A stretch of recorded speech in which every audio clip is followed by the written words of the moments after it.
আনুষ্ঠানিকভাবে ইসরায়েলের বিরুদ্ধে যুদ্ধ ঘোষণা করল ইরান। যে কোনো সময় মার্কিন ঘাঁটিগুলোতে হামলা চালিয়ে বসতে পারে তেহরান। টানা মিসাইল হামলায় এবার মোসাদের ড্রোন তৈরির কারখানা গুঁড়িয়ে দিল ইরান। ইসরায়েল জুড়ে 5 দিনে 4 শতাধিক ক্ষেপণাস্ত্র হামলা।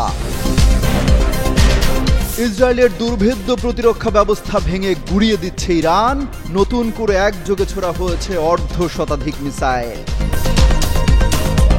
নতুন চ্যালেঞ্জের মুখে ইসরায়েল। পাহাড়ের গভীরে ইউরেনিয়াম সমৃদ্ধ করছে তেহরান, যা গুঁড়িয়ে দেয়া নেতানিয়াহুর পক্ষে সম্ভব নয় বলছেন বিশ্লেষকরা।